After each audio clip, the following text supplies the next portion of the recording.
ته بیمار نو څه بیماری ایوب علیہ السلام اتلس کال بیماری تیر کړي غني د تیر کړي اتلس کال بیمارو په موتا کال بیماری راشي ناشکری کو کنه کو او چې لک تکلیف سیوا شي په مخسر را باندې کې یا الله صرف مونږ دې لیدلیو استغفر الله په موتا سه حالات راغلي یونس علیہ السلام د مئی په خېټه کې 3 ورځې گرفتار دي او دعا سکی لا الہ الا انت سبحانک انی کنت من الصالحین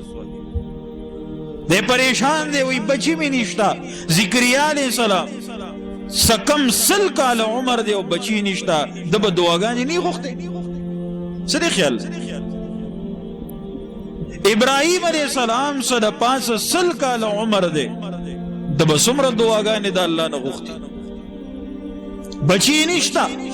سوال کئی رب حبلی من الصالحین رب حبلی من الصالحین دعاگانی کئی اللہ نیکان بشرا کی پماوتا لک تکلیف و مصیبت راشی او بیا د ناشکرے او د نومیدے خبر د خلین روباسو دا د مومن شیوه ندا د مومن شیوه دادا چه دے با ہر حال کسی وی دے با شکر گزار دے با تابداری دا اللہ دا د بېمانو صفت ته د مشرکینو یو درگاہ کی کار اونشنو بیا بل تروان دے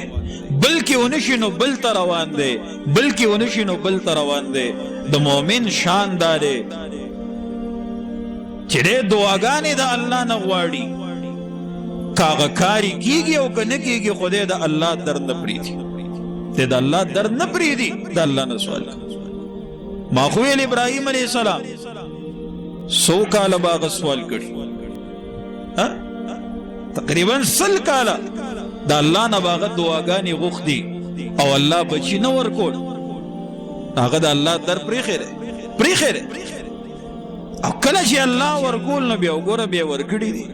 بین وسوط او گورا سونا خیر و برکت پکے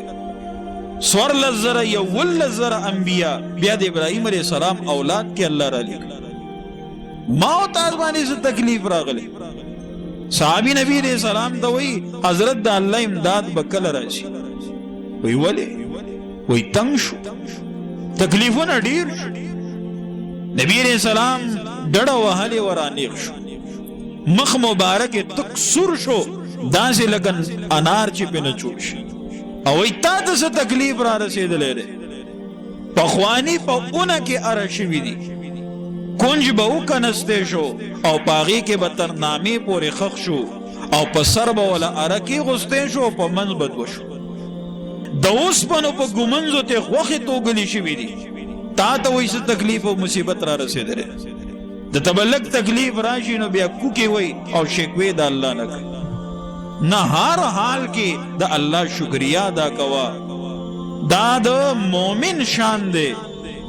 دا دا تابدار بند صفت دے چلے ہر حال کے سکئی صبر کئی او دا غرنگی دا اللہ شکریہ دا کئی دا اللہ در نپری دی